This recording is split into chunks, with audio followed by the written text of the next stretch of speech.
Hello friends, જય શ્રી કૃષ્ણ. તો વરસાદની સિઝન છે ને, તો બધાના ઘરમાં ભજીયા બનતા જ હોય છે. પણ તમે આ રીતે ભજીયા બનાવશો ને તો બધાને બહુ જ ભાવશે અને બધા વખાણ પણ બહુ કરશે. તો પટ્ટી ભજીયા બનાવવા માટે અહીં આપણે 300 ગ્રામ જેટલા આજે તીખા મરચાં આવે ને એ લીધા છે. તો પટ્ટી ભજીયા બનાવવા માટે આપણે આ ટાઈપના જ મરચાં લેવાના. તો અહીં આપણે મરચાં ધોઈ અને કોરા કરી લીધા છે. અને મરચાં લાંબા હોય ને એટલે તેના 2 ભાગ કરી લેવાના છે. અને આ રીતે મરચાંમાંથી ડીટીયા કાઢી લેવાના છે. અને મરચાંના આપણે 2 ફાડા કરી લેવાના. તો આપણા હાથ મરચાંના લીધે ન બળે ને એટલે સ્પૂનથી આપણે નસો અને બિયા બધું કાઢી લેવાનું છે. અને ચમચીનો આ રીતે નીચેવાળો ભાગ કરીને મરચાં પર આ રીતે ફેરવશો ને એટલે નસો અને બિયા નીકળી જશે. તો બધા જ મરચાંની આપણે આ રીતે પટ્ટી બનાવી લેવાની છે. અને આ રીતે 2 ભાગ કર્યા હોય ને તેના વચ્ચે આ રીતે કટ મૂકી દેવાનો એટલે નાની નાની પટ્ટીઓ થઈ જાય. અને તમારે પટ્ટી ભજીયા થોડા તીખા ખાવા હોય તો થોડી નસો રહેવા દેવાની. તો અહીંયા અમે થોડી નસો રાખી જ છે બધા મરચાંમાં. તો અહીંયા આપણે બધા જ મરચાં આ રીતે કટ કરી લેવાના છે.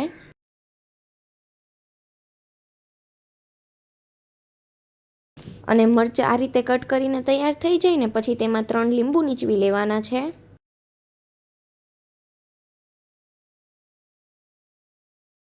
તો હવે આપણે 1 ચમચી આખું જીરું વાટેલું ઉમેરવાનું છે. એટલે અધકચરું વાટેલું છે. અને ચમચીના ચોથા ભાગ જેટલો મરી પાવડર અને સ્વાદ અનુસાર મીઠું. અને મીઠું અમે અહીંયા અડધી ચમચી કરતાં થોડું વધારે ઉમેર્યું છે. અને થોડું એવું આપણે આદું ખમણી લેવાનું છે. તો આ બધા મસાલા કરી લેશો ને એટલે પટ્ટીનો સ્વાદ પણ બહુ મસ્ત આવશે અને તે ક્રિસ્પી પણ એકદમ સરસ થશે. અને થોડા આપણે લીલા ધાણા ઉમેરી દઈશું. તો આપણે મરચાંમાં બધું જ આ રીતે મિક્સ કરી લેવાનું છે. તો મરચાંને આપણે ક્રિસ્પી બનાવવા માટે રહેવા નહીં દેવાના. જ્યારે આપણે મરચાં તળવા હોય ને ત્યારે જ બનાવવાના. એટલે મસાલા તઈ જ ઉમેરવાના. તો હવે તેમાં આપણે 2 ચમચી જેટલો કોર્નફ્લોર ઉમેરીશું.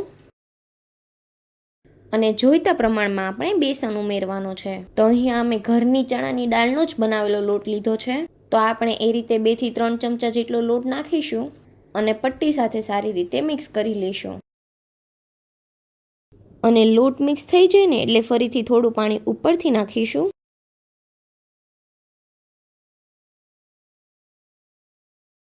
અને લોટ ઓછો લાગે છે ને એટલે ફરીથી 2 ચમચા જેટલો નાખીશું. અને તમને એમ લાગે કે પટ્ટીમાં થોડો ઓછો લોટ ચડ્યો છે તો થોડો લોટ નાખવો અને થોડું પાણી નાખવું. તો પટ્ટીમાં આપણે આ રીતનો જ લોટ ચડાવવાનો છે, વધારે નથી ચડાવવાનો. તો હવે અહીંયા આપણું તેલ પણ ગરમ થઈ ગયું છે. અને હવે આપણે એક એક કરી અને છૂટી છૂટી પટ્ટી તેલમાં નાખતી જવાની છે.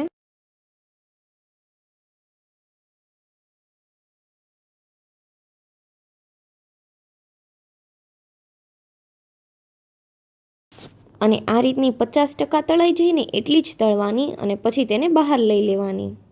તો આ રીતે આપણે બધી જ પટ્ટીઓ પહેલાં અધકચરી તળી લેવાની છે.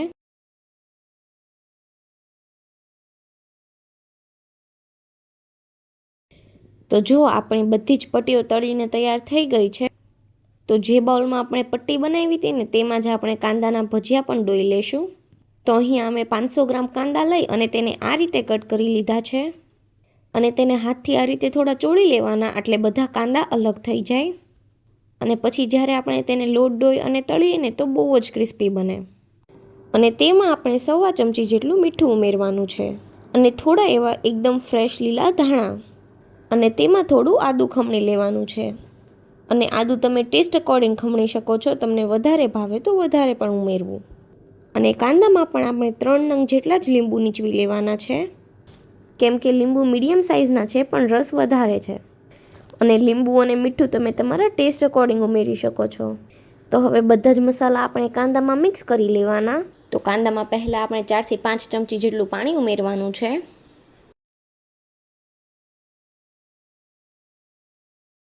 અને હવે આપણે 3 થી 4 ચમચા જેટલો બેસન ઉમેરવાનો છે. અને 2 ચમચી જેટલો આપણે કોર્નફ્લોર ઉમેરીશું. અને કાંદામાં આપણે બધો જ લોટ સારી રીતે મિક્સ કરી લેવાનો.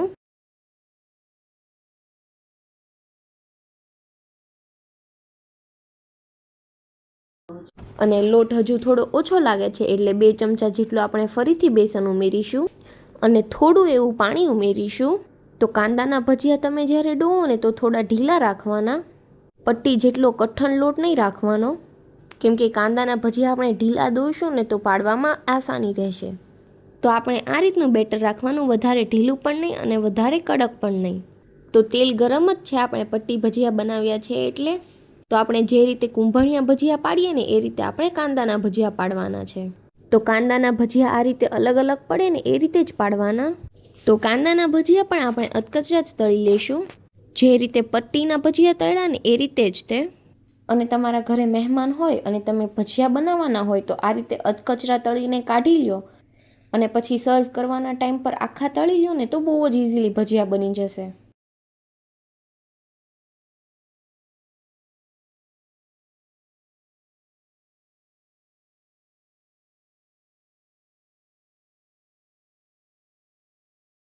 તો કાંદા અને પટ્ટી બંનેના ભજીયા અધકચરા તળાઈ ગયા છે. તો હવે આપણે ફરીથી પટ્ટી ભજીયા જે છે તે થોડા તેલમાં નાખી દીધા છે અને ક્રિસ્પી થાય ને ત્યાં સુધી તળી લેવાના છે. અને ક્રિસ્પી થાય ને તેવા આપણે તળી લેવાના છે. તો આપણા પટ્ટી ભજીયા ક્રિસ્પી થઈ ગયા છે. તો આપણે ડીશમાં નાખીએ ને તો પણ અવાજ આવે છે. તો હવે આપણે એ રીતે જ કાંદાના ભજીયા તળી લઈએ.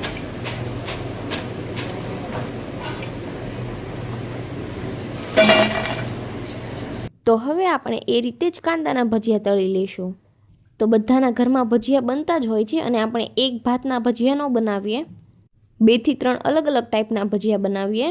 તો અહીંયા અમે કાંદાના ભજીયા, પટ્ટી અને બટેકા પૂરી 3 ભજીયા બનાવ્યા છે. તો અહીંયા આપણા કાંદાના ભજીયા પણ એકદમ ક્રિસ્પી થઈ ગયા છે. તો તેને આપણે જે પટ્ટી કાઢીને તે ડીશમાં જ લઈ લેવાના. તો આ ભજીયા ગરમ ગરમ ખાવાની એટલી મજા આવશે ને.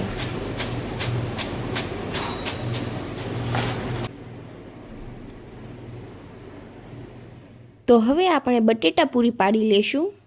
તો ચણાના લોટમાં અમે મીઠું, લીંબુ, ધાણા અને થોડા એવા આદુ મરચી ઉમેર્યા છે અને આ રીતનું બેટર તૈયાર કરી લીધું છે. અને બટેટાને પણ આ રીતે સ્લાઇસીસમાં કટ કરી લીધા હતા અને તેની જે એક સ્લાઇસ હોય ને તેને આ રીતે લોટમાં ડીપ કરી અને એક બાજુથી જ પકડવાની છે. અને જે આ રીતે લોટ નીતરતો હોય ને તેને સાઈડમાં આ રીતે કાઢી લેવાનો અને પછી પૂરી સીધી જ તેલમાં મૂકી દેવાની. અને તમે આ રીતે બટેકા પૂરી બનાવશો ને તો બધી જ પૂરી તમારી ફૂલ છે. તો તમે જોઈ શકો છો કે બધી જ બટેકા પૂરી ફૂલી અને દડા જેવી થઈ ગઈ છે. તો બંને બાજુ એકદમ સરસ ફ્રાય થઈ જાય ને ત્યાં સુધી થવા દેવાની.